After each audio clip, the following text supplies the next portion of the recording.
Hello, my name is Dr. George Mochocki, and welcome to Introduction to Business. Today, I will explain the components that's required for your formal team feasibility research project. Remember the project? The feasibility is to make sure that your idea and your concept is solid, and now you're ready to open up. Where will I open up, or does it make sense to open up, or is the time in an environment not acceptable to me after I did my research? So here's the components you're going to need. You're going to open up as a team. You're utilizing Blackboard course management system. I already set up the groups and the teams within there, so you have access to each team members. You could create a blog. You could use a wiki. So you could basically bring information in and share your files among other students within your team only. Okay, so open up a file, Microsoft Word. That's how I submit it to Blackboard, so I can make my comments and everything else. It has to be a Microsoft Word document, DOC or DOCX. And right now, just open up the name of the team or the project or the business venture that you're opening up. You already identified that in the class.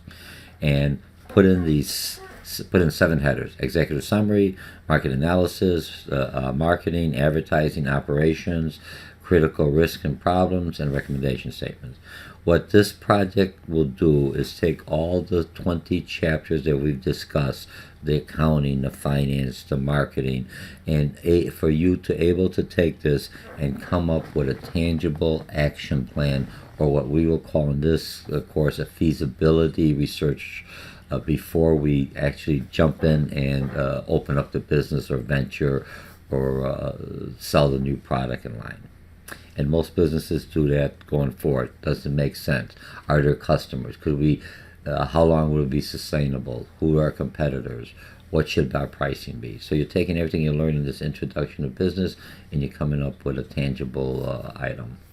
Okay, so you have that. Now, before I go on explaining each of these, and you already have access to my concept maps, I'm going to do a quick checklist, what's required, and then we'll complete it also. Some students may not read all the way through, and it's, I got the 7 headers, and I go. Here's what's going to be required for this. You're going to have a minimum of 3,400 words as a team. 300 words per page, about 11, 12 pages. Is by a word count. You submit it. All 7 headers are identified by number title. Remember, all these 7 headers that we've talked about, 1, 2, 3, 4, 5, 6, you'll have each individual 7 headers. You'll use vocabulary or concepts out of the word. 5 for each headers, must be in bold or underlined. Not that I will identify the key concepts. I want you to see that I'm using what I've learned from reading. Part of the whole thing of learning a new course or taking a course or introduction to business as a language, understanding the business language, is utilizing the terminology that we've read in the book, whether you're taking me from this introduction to business class and doing a feasibility study, or you're doing a paper for another class. You want the full point, you have to utilize the terminology you're using. It's the language of that demographic of individuals that you're trying to communicate to. So you are required to put in 35 business concepts of vocabulary. The book there's I think like 560, more than enough. Not in all one section, but for the whole paper, I'm looking for 35 vocabulary and concepts, about like 5 for each section. Very easy. Okay, and you bold them and underline so I can pick them up because I may miss them. All right. You will utilize APA citation, 6 outside sources, and remember, it does not have to be what you would call academic sources. If I'm opening up a George's hot dog stand, there's nobody writing an academic paper on hot dog stand unless it has salmonella or something else in there. So you will look at who's my competitors, maybe Portillo's, and okay, what's their pricing? So that's be a source. And remember, in Microsoft Word, that I showed you in the classroom later on, you could do the APA. Let me just pause this. Let me bring something up in here to show you where we're at. I'm in Microsoft Word, and while I'm in here, so you understand where to do it for the APA. You go under References, And you see where I'm at here in references. It says APA. Now, in business, you're using American Psychological Association, because the important thing in business is we need, when you cite your sources, the sources have to be within the last 5 years, the latest. You could do a little bit later if you're doing a little bit of history, but mostly in business, I need to have the most current information to make my recommendation. So if I'm looking at a demographic for an area that I'm doing research in, I don't want to see what the demographic was 20 years ago. I want to know, what's the demographic today? Is it Polish people? Is it Hispanic? Is it African American? Is it Chinese? Is it whatever is the predominant population, or is that the population that my target market is trying to reach? Am I in the right area to open up my store so I could have that customer base, and then I will be presenting, and my marketing campaign, integrated marketing that we're going to talk about, will be focusing on that. So how do I get my, those are just for the sources. So I could set this, and look, you could set in here, you could add Chicago. So look at APA 6 sets, and now I have a citation. So I'm going to go into insert a citation, right? So I'm going to go insert a citation, a new source, and here. Now here's, it makes it easy. Remember, using Microsoft Word document. If you're at, you say, hey, I got a Mac user, I don't have that.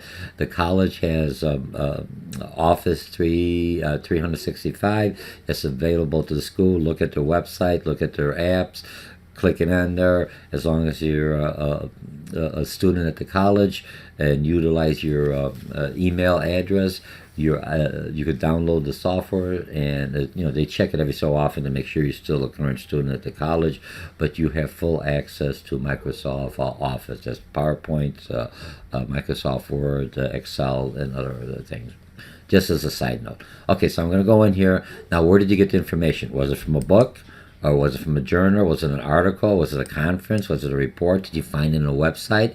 So if I go on a website, here's everything I need. I have to put all this information. If I find it, let's say I did an interview with another hot dog stand or another business similar. So I did an interview, and I use this one. So here's the interviewer. You're going to go, this one was Dr. George, right? You just put, look, makes it easy. What's the title? You know what I mean? And you could go boss. I'm just making this up, okay? And then interviewees is a me, talk about, and here's what's the important part. I just want to show you. So here's the year. So it's 2016, and you could do whatever month you want. And this one here, I think it was March, and it happens to be St. Pat's Day. I'm a Polish. I should be wearing green.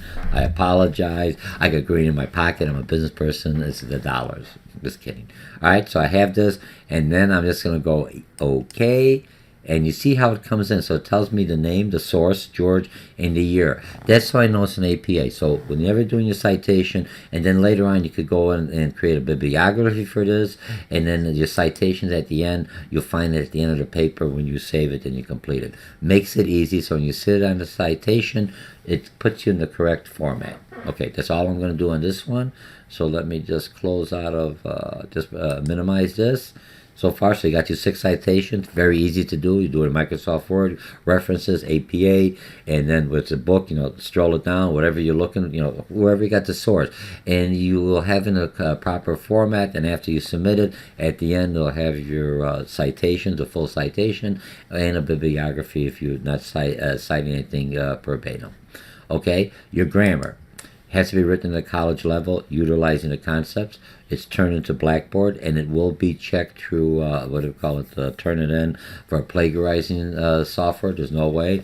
So it's your work and only your work, and I'm looking, and I also leave it open so you as a student could look at it to see what I see. If I see like it's been plagiarized, or comes up that you have 70% is plagiarized, and that's not necessarily plagiarized, somebody else's sources, I will look at it. If it's 5-10%, I may not look at it, because a lot of you will be doing the same thing, the recommendation statement, so you will have similar statements in there, the opening statement, so it kind of skews a little, okay? But you'll be able to see it.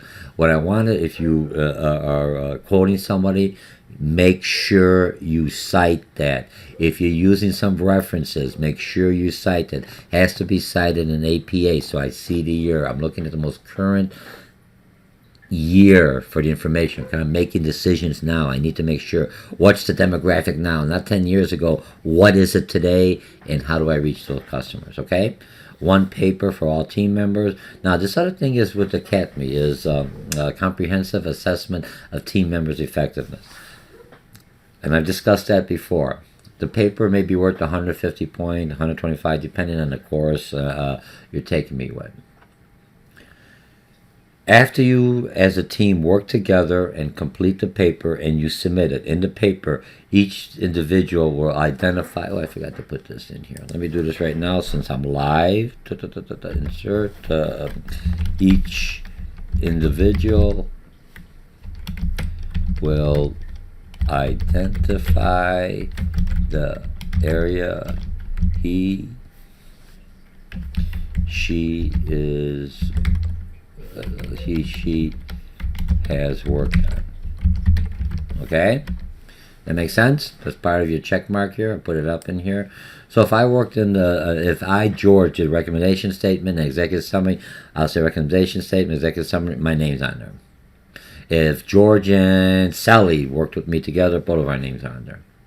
If I don't see anybody's names on there, then everyone gets the same grade. Everyone, I want identification. Remember, some people will do more work than others. Identify who did the work, and I'll be able to see what your overall grade is. Okay, so we've got this. Let me just push this back in here. Just updated that a little. Move this over here. As you know, I'm always live on this, so we've done this thing live. Okay, now the CATME. So let's say the paper is worth 150 points. You submit the paper and I say, hey, the team did 150 points. You did well. Now the peer evaluation is an appraisal that you'll get, and you get a print out what your team members state about. Without their name, it's anonymous. It'll just say, George, you rated yourself that you did this much work, and your team members rated you here, and it comes up with a percentage of how much you contributed to it. So let's say it's 150 points. 25%, or like give or take, I think it's like 35 points for 40 points. Depends, give or take. All right, is on how your team evaluated. So if your team says George didn't do nothing, or if I look on the thing and your name is not listed in anything, you get a zero. You don't get any. You don't get the 150 points at all. You basically didn't contribute to the team. Your name is not included on the original team paper. You're out.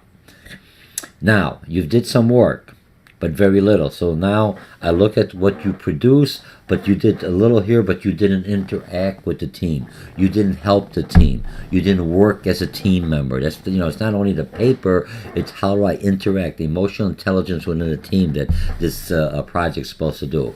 So, and your team rated you, saying you only did 40%. They rated you 40% out of that, so your grade will be reduced by the 50 or 25% by, so let's say 50 points, so you'll be reduced. You may only, so you may get, instead of 150, you may get 125 or 130, depending on what your team. That makes it fair, because in business, you have a team award, and then you have individual contributors award to that team. And everyone should be contributing equally to get that paper. Okay? That's how you learn to work in a team. Quick list. Okay, so remember this here? Okay, now let's go what's required for the paper. Okay, and then here are these websites, what I have in here. There's a www.sba.gov. Remember, you could go in there. They got a search in there. I want some information international. You'll look it up. If I'm going to open up a business in Wisconsin, there's a lot of people in California, wherever. You plug in California, and you'll tell you the requirements that's required for that state, and you could get some information. Okay?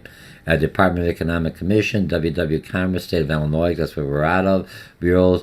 You could also use different sites, like if you open up in Grays Lake, or open up in Palatine, or you open up in wherever you open up. I don't really care where you open up. Check the Chamber of Commerce. They'll give you the demographics. They'll give you a lot of secondary data that could help you. These are just some sites that you'll need. You also have to have your own website. At least tell me about a website. You don't have to create a website, but you'll have to have like www.georgeshotdog.com. I'll just check on it to make sure that there isn't a website like that. And the reason is because if you're going to come up with a name and a website, you don't want to create everything else, have your whole campaign, everything all sent out, and realize somebody already has a website. Or just a website similar that people may go to your competitor. So you may want to have your website short, catchy, but right to the point to reflect your business name. Okay, so the first thing you're going to have is your executive summary. Executive summary is similar to an abstract in business. It gives me a quick overview of all the other statements.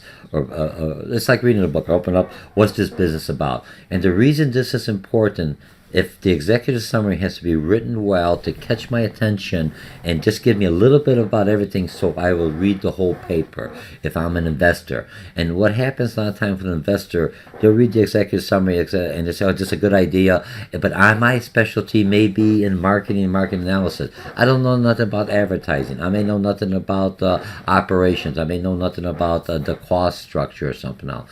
So those I will give to another outsource for people who have that expertise, or what we've learned in our reading, an entrepreneur team, and they will look at that component only. They're not going to look at the marketing because they're hired to look at the advertising and operation, but they need to know what's the business, what's the model, who's your customer, and then they'll all fall in. So you have to have those headers.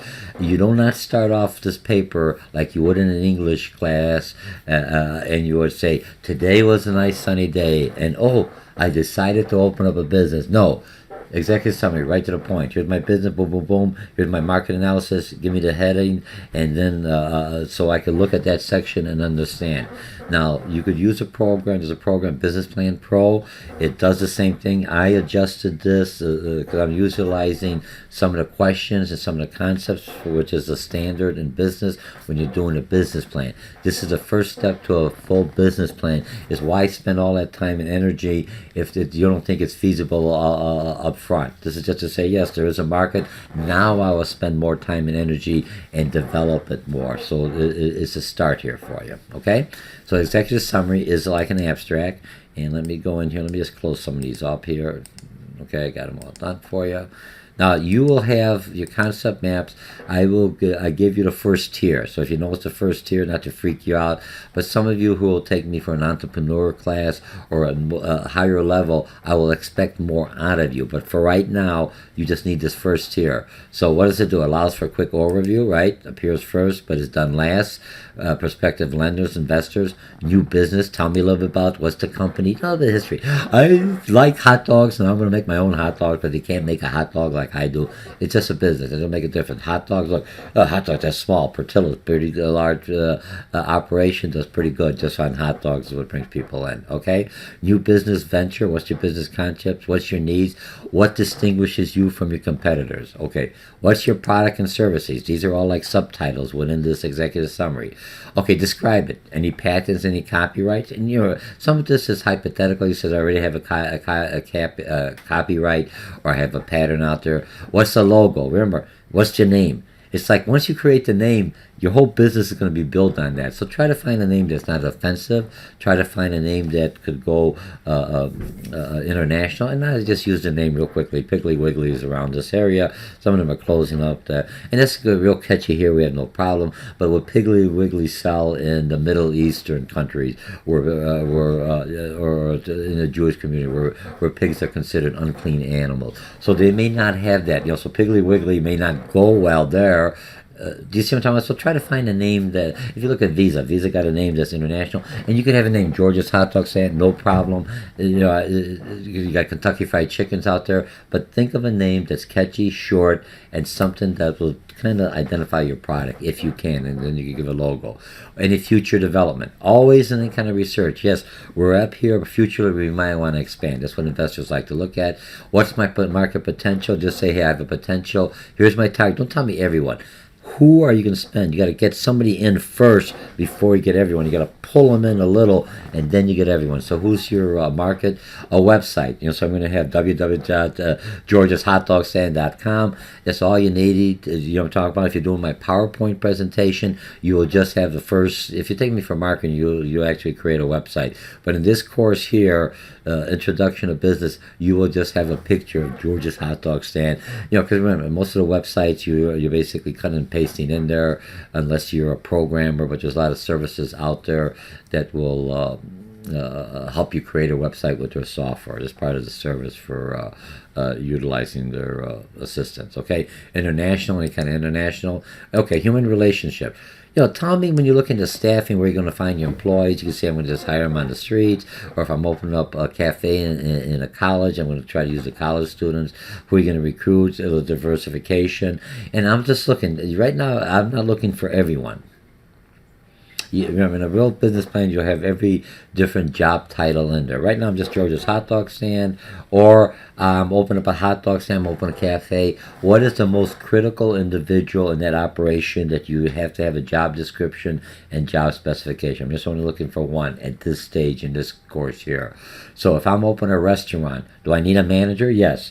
Do I need a hostess? Yeah. But if I don't have a chef or a cook, whatever it is, I can't run the restaurant. So that's where I'm going to do one job description. Here's my critical key person. If I'm an investor or a financial planner, then that person should be a CPA or somebody who has or finance background or someone who has experience in securities or help you to invest. That's going to be your job description and job specification. Okay? Okay, financing need. Right now, how much you need to get this product going or going forward? On this one, just give me a ballpark. I'm not going to knock you down. Just hand you 50,000. I need 100,000, whatever. You're going to get just from this point on. Just figure, yes, don't worry where the money's coming. This is what I'm going to need, but I just want to see if it's going to make sure. So I got to just to say someone's going to back you. Now I just want to find out where I'm going to open up the business. Okay, so that takes care of my executive summary. The next thing you're going to do is your market analysis. Now, if I look at your market analysis, market analysis, market research. People sometimes get those concepts a little bit confused. They're the same. No. You're going to do your market analysis and market research is basically what you're going to do is you're going to find some information. So you're going to do like this. I'm going to do a market. I should put it in here and make it clear.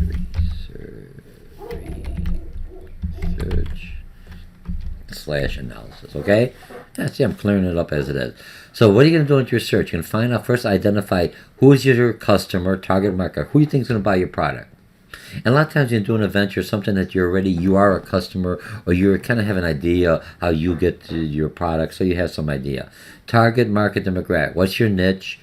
How will I identify? Is it going to be business to business or business to consumer? How can I plan to turn the idea to service? Right, that's your whole thing. I said, okay, I think I can make some. Can I make a who's my customers? Who? Don't say everyone. Identify a certain niche because that's where you're going to bring them in. You got to start. Who's the majority of customers going to come in a hot dog stand? They're not going to be health conscious people. They're going to be either construction workers or someone's going to be real quick that love hot dogs, or people with kids that still love hot dogs. So those are my two markets that I'm going to do right now. Eventually, everyone likes hot dogs, but there's a market that's going to come into my shop, depending on the demographics and what I find out through my research. Can I make a profit? Yes, I can make a profit. How much? I say, maybe 2% on my investment. Don't say a lot of money. What the heck's a lot of money? Give me some kind of a dollar amount or some kind of percentage towards sale is usually what you would be looking for. Research, who's your market potential? What are their tastes? Okay. Why will they buy? Maybe it's a price, right? You're looking at, is a price, hot dogs are maybe just because more of the stuff you put on there. Look at coffee. If I look at going to Dunkin', why do I go to Dunkin' Donuts versus Starbucks? They're both coffee. They're both good brands, good names, but one gives me more customization, more options at Starbucks at a higher price than Dunkin' Donuts does. But if I just like coffee with a little latte, French vanilla, what's the difference? Why should I spend that money there? They both taste the same, unless the taste or the difference. Or if I look at a Starbucks, they make sure that they're environmentally safe to the beans, and they give back to the community. They're very social responsible, so you're paying a little bit higher cost. Dunkin' Donuts may do that, but that's not their demographics. Their demographics is more to bring people in with their donuts and everything else. Okay? Try to say what the size of the market. Don't say big. It says there's about 20%. Or if I'm targeting women from 25 to 30, say in this geographic area where I'm opening up, or men 25 to 30, 40% are in that age group. That makes that have these preferences for hot dogs or whatever. Somehow you find out, and that's what your research is going to tell me. Who's your competitor? Tell me how many competition. If I'm going to open up in Grays Lake, or I'm going to decide to go in Palatine, what's the difference? If there's more hot dog stands in one area, hey, so many people are going to come in that area for a hot dog stand, so I may open up another area that may not have as many hot dog stands. It's still a restaurant, but it has the population and the demographics I'm looking for. What will bring customers in? Is it going to be the price? Is it going to be something unique? Is it going to be the atmosphere? That's what brings people in. Portillo's it's still a Vienna hot dog, but you got the nice atmosphere. You have other things. It's more of a upscale hot dog stand. Okay, can you afford or even want my product? That's what your research is going to do. If I'm pricing too high, if I'm selling Mercedes-Benz, I may not want to go to North Chicago and that's around Great Lake, or maybe someplace in around Wheeling where there's more of industrial, because I don't have the clientele in there. I'll be looking at Lake Barrington, or I'd be I'd be looking at Lake Forest, right, or Gurney, some of the areas where there's a higher potential of a higher income status that could buy my car, buy my product, because they're close to my shop where I'm going to plan to open up. Okay, now marketing. You're going to look at the 4 P's of marketing. Remember, price, promotion, product, price, and place. The 4 P's. I should have put them up in front. Well, let's go. How do you plan to reach your customers? Target market. How will I contact? Tell me social media. How are they going to get you? Okay, I have friends, or I have workers, or I buy a list of people on social media, or I use Google, or I use something else that I could go in there. I use YouTube that has something for businesses, that has some kind of advertising. That's how they support themselves. Okay, who are your competitors, and what share of the market? There's a lot of people there. It's very share. I could go in there if I want to, but I got to have my product look very different. Something about to bring customers from my competitors to try my product on. Promotions, persuasive selling, coupons, trade shows, giveaways. How do I generate awareness? It's all from promotions. Product, service, and warranty. Are you going to have any warranty? Lifetime warranty? What is it, and why is it different than the other ones? How problem is solved? What added value? Right? Remember, products are always looking at added value. I'm buying products that are similar products. One has more value, better warranty, better pricing, better color, better whatever. What's going to make your product? Those are things you have to talk. What are you going to price your product? And we have a whole chapter on pricing. Are you going to be lower than your competitors, higher than the competitors? Are you going to try your pricing and increase your market share? What's your competitor's price? Remember, if you have a competitor out there, why would I go to your price for higher? I would go if when you do the strengths and weaknesses down there, we'll talk about there, if the quality is not good, so I'm willing to pay a higher price. Okay? But I don't want to pay too much higher. I'm a consumer. Campaign, your marketing campaign. When I look at your market, I'm going to put it in here. Okay? Let me put it in here. It'll be easier. What's your marketing campaign? Remember, your integrated marketing campaign is what's the message or the theme you're trying to promote? I'm a new hot dog stand. I'm a vegetarian hot dog stand. I'm a healthy hot dog, or I'm a turkey hot dogs only, or I'm a chicken only hot dog stand. I'm a fish hot dog. Hey, fish hot dog. I just came up with something new. Will it sell? Packaging a hot dog, healthier, everything else like a hot dog, but it's a fish. So you could say, hey, now you got a fish. You got a salmon hot dog. Could it happen?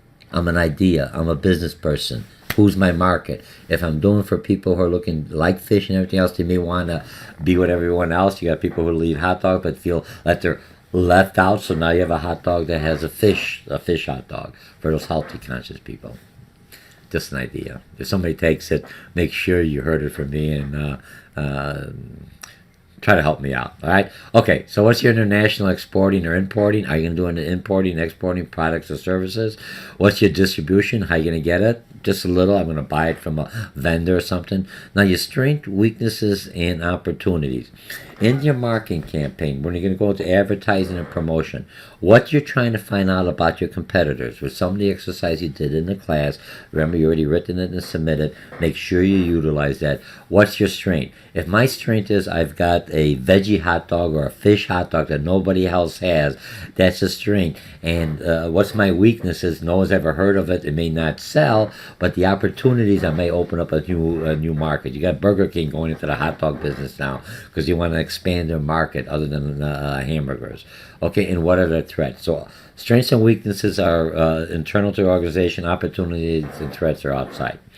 My strength should be able to overcome my competitors' weaknesses, if it's a price or whatever it is, all right? So that's what's going to bring competitors from other hot dog stands, customers from my competitors into mine. It could be my pricing, it could be my atmosphere, it could be because my promotion, buy one hot dog, get one free, or get two free, whatever.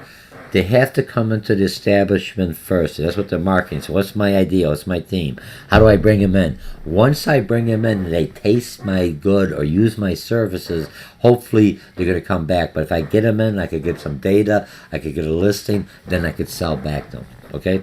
Okay, so that's my marketing. I'm all closed up on that. And remember, so your next header will be advertising.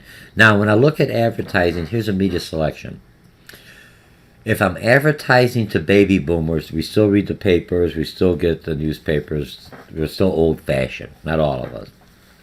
If I'm advertising to Generation Y and Generation X, millennials, they basically do not read the paper. They're either on social media, they're on Twitter, they're on Instagram, they're on different social media. So my media selection, because I identified earlier in my research, this is the demographics I'm targeting.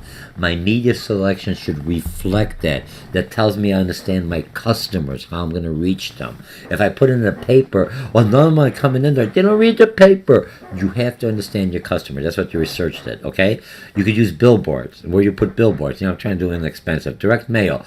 I know where they're at. I just bombard that suburb or the zip code. So tell me, I'm going to use direct mail. Which suburb? This is kind of a detail. That means you did some research. Don't be general, just give me here. That's just you thinking out loud. Now in this feasibility, you have to actually do the research, and you're going to say, here's the suburb I'm going to do. Here's the zip codes I'm going to open up in Chicago. I'm using the zip codes. I'm opening my hot dog. And here's the suburbs around here where I think people come in there, okay? Billboards, you usually put billboards where there's traffic jams, congestion, because when you're driving, you listen to your music, and you're not texting, but if even you're a passenger, you're all doing iPhones and everything else, all right? So when do you do it? When you're stuck at a train, when you're stuck in traffic. If you notice going to Chicago in the morning, all the houses, there's billboards all over on the rooftops, that's when you stop and say, oh, it's traffic, and you start looking around. Okay, newspaper. What newspaper? Don't tell me I'm going to go Daily Herald, the Northeastern or Northwestern. Or I'm going to use the Chicago Tribune or whatever, the suburb or the local paper. I'm going to use the college papers. Okay. All right. What radio station? Give me a radio station. Is it country western? I'm selling country good. I'm not going to be doing in heavy rock music. There's some out there. I'm going to go into radio stations that my customers will be looking at. TV costs me more money. See, it says cheaper, and you're looking at how much exposure and rate you get. TV, what hours? And look, if you look at TV, people say that's too expensive.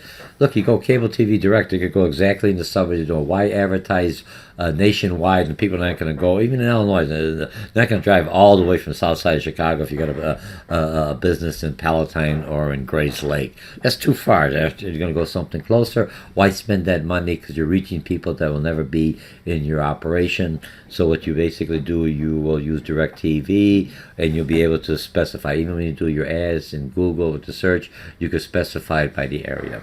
Okay? Okay, so we have that selected. The next one is public relations.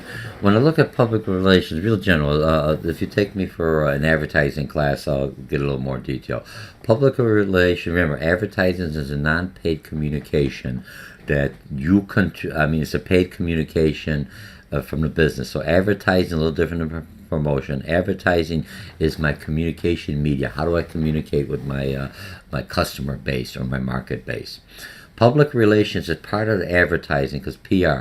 When I open up a new restaurant, when I open up a new business, it's not by accident that the mayor shows up or a dignitary shows up. It's all controlled. So public relations, the news will say, and today George's hot dog stand is open up, and the mayor from whatever Grays Lake, or the mayor from Palatine, or the village of Palatine, or showed up to say, hey, he's helping economically the situation. So you control public relations to make sure that when I have my grand opening, everyone's aware. You notify the press, and they may air it, they may not air it. A lot of times they air it local communities just to bring that generation. I can't control the message what the mayor's going to say, but I make sure that everything else is out there. So that's what they call public relations. Take the advertising class, we'll expand.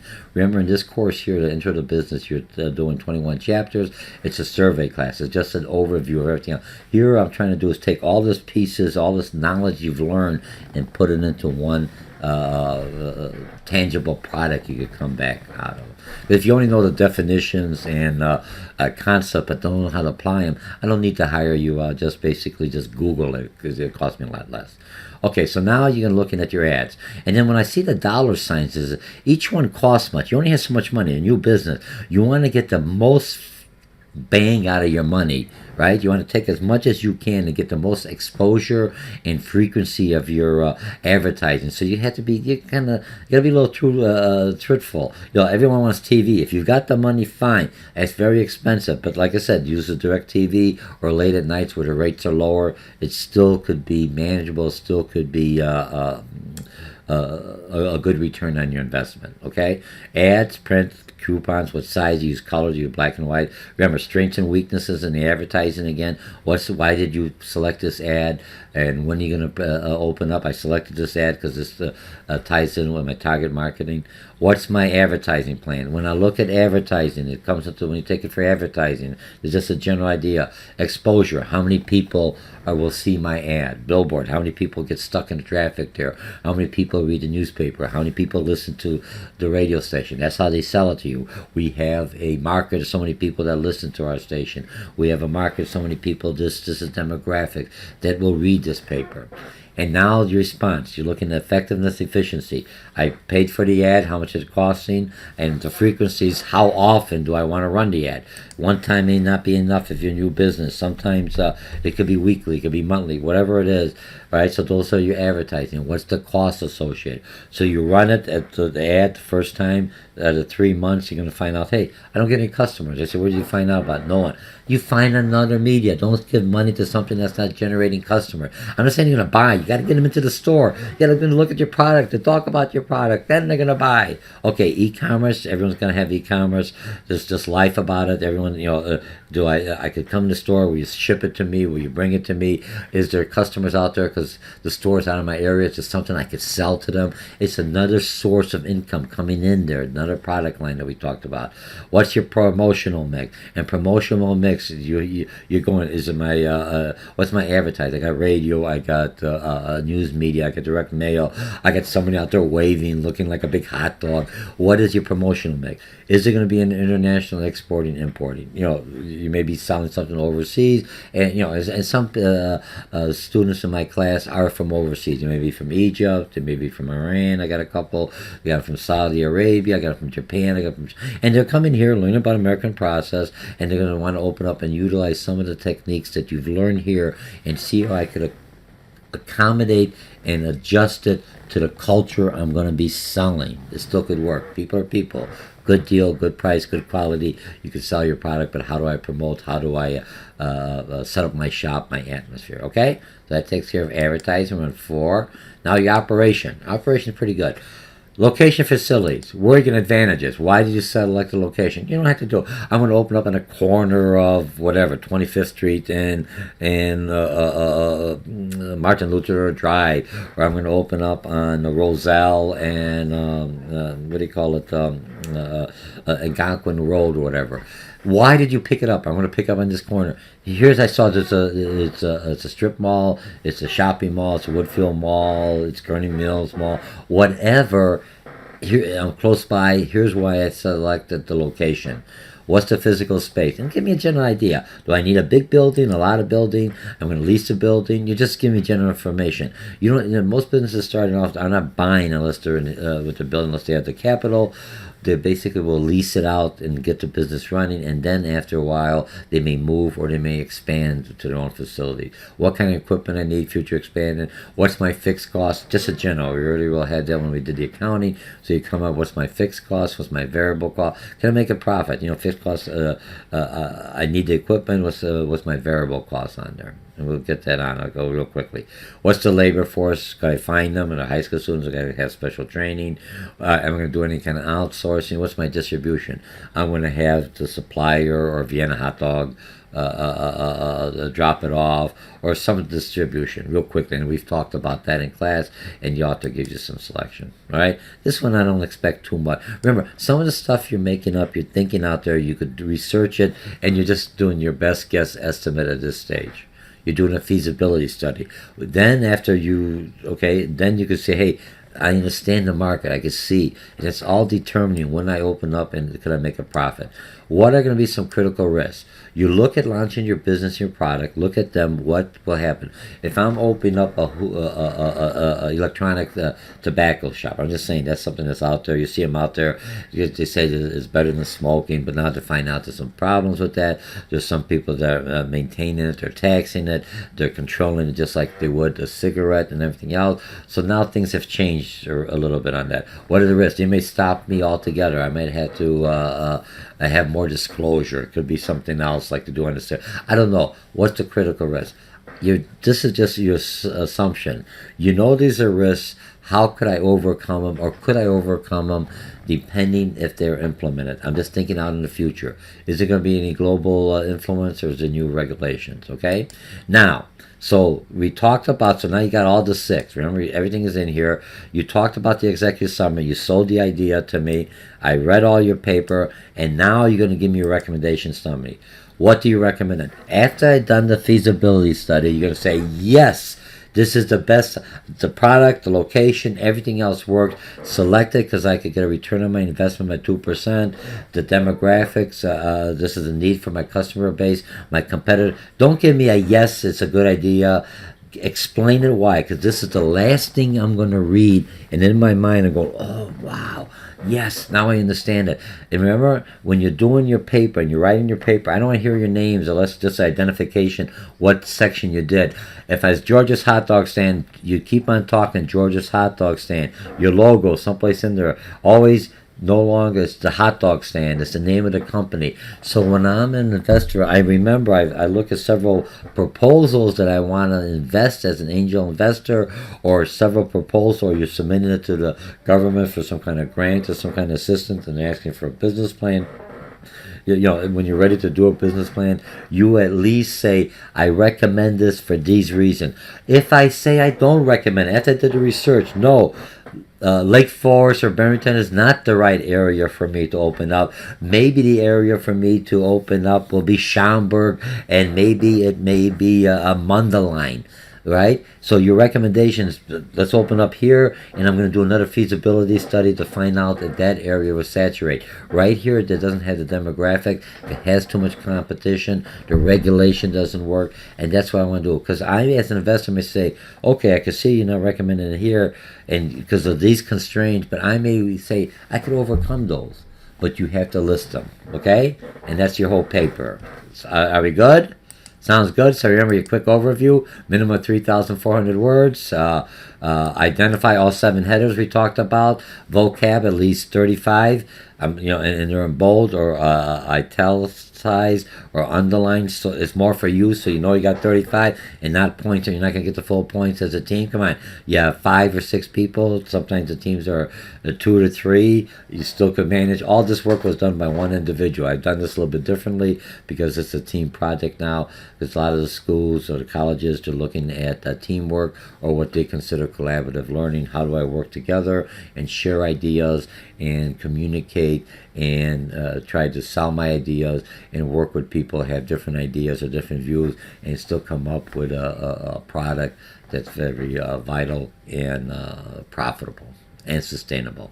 APA, 6 citation, to utilize Microsoft Word doc, because that's what how you this paper has to be submitted in that format with a DOC or a DOCX. I think it's 2013 and up. And you just go into references, APA, and look at the different citations. Okay, one paper from a team member submitted in Blackboard. It will be going through a plagiarizing program. Each individual identify the area he or she worked at, right? You list the name of the team members on the paper. If an individual did not contribute at all, his or her name is not on there. They get a 0. They do not get any points for this team. There's no slackers or people going for a free ride. That's not how it happens in business. That's why this whole thing is set up. How do I work in teams? How do I do things? Everyone contributes equally like you would be required in business. And then the next thing is your CATMA peer evaluation. You'll get a link, a separate link. They'll say, Dr. George, please click on here, fill out this survey on your team members, and then I will get the evaluation. You will get a printout of not all the comments you wrote about the other individuals. You'll just get a printout. Here's how you rated yourself, and there's some attributes that I'm looking for. How did you work in a team? Did you contribute in the team? Were you punctual in the team? Were you the one that was always fighting the team? And how did your team members rate you in those different categories that's in that what do you call it, the comprehensive assessment of team members' effectiveness, and that will be a grade. And then 50 points out of 150 is depending on the grade your team members did. So the team may get the 150 points, and if you were one of those that did very little or anything else, you may only get 100 points. So you may only get a C out of the project or a D. If you didn't do nothing, you definitely get an F. And the same thing happens with PowerPoint. All right? So that's it. It's not that bad. And remember, all businesses, when you do any kind of action plan, you always have executive summary. It's your abstract, and you have your recommendations. And here's why I think the project should go or shouldn't go. And I think I'm about 60 minutes. Hopefully I'm going to need an hour. But any questions? It's in line. And this one's specifically for teamwork. And trust me, look, people used to do this all by themselves for me, for one class, on my class, and some of them still do it for me on my online classes. Just instead of 3,400 words, they do 2,400 words, like 8 pages, regular research paper. Split up the work nicely. You'll learn how to work. You'll learn how to divide the work. You'll learn how to put it all together. You have somebody who's going to be an editor. Somebody's going to package it. Someone's going to submit it as one. But you're all working independently, but still working as a team or a group project or collaborative learning. And I enjoy reading the papers, good ideas. And this way, when you're going for your interview and says, I've got a business administration degree or I got a marketing degree. Oh, really? And you look at other people from the same school and you go, okay, but look, I did this project. And here's the portion I did. But I was involved in the whole project. I was more focused on here, but I put input in all these other things. You go, oh, man. The individual could write. He's creative or she's creative. They've got an idea. They have an idea how to do research. You're also a product and a brand. You have something tangible to show them added to it. Now, after you finish this and you take me for marketing, you take me for HR, you take me for finance, you take me for consumer behavior, you take me for advertising, depending on the schools that I teach at. I teach all those courses. You will do the 1-2 paragraphs you've written in here. You will take it out marketing. You'll do another 10 or 11 pages and actually expand just on the marketing concept. You'll take me for advertising. You'll do an full advertising plan. All this here that you're doing here is a feasibility plan. The first step to see, does it make sense? Or which area should I look at first before I actually launch the product, so I'm successful and don't lose my money, and I know my customer base. And that's how I know. Once you identify who your market is, all this makes sense. Because if you're telling me, remember that everything makes sense. So you tell me executive summary. I'm going for baby boomers. I expect your marketing and your advertising to be strictly to that group. Eventually, you could get other markets. After business grows, now I want to get Generation Y. I want to get Generation X. Then I expand into that market. I start all over the process, but now I'm already settled. I got a good target market. I'm trying to find another niche to expand my product with some modification, or I bring in another product or service. All right? So my name is Dr. George Mochocki, and I enjoy reading this. This is a good exercise. It's a tangible. It gives you something solid. So now you know what's expected, what I'm looking for. Look at the overview there. Quick checklist. Make sure you give me 7 headers, add on to it, gives you some information. Some of it may not pertain to you, but you about 80%, 90% of everything I have in here, you should be able to have in your paper in condensed viewpoint. All right? So I'll be waiting to read your paper and see your presentations in your PowerPoint or in the classroom, or if you're taking me online and you're doing a group project, you'll submit me at YouTube. Thank you very much. Bye. Oops, let me see how you turn this off.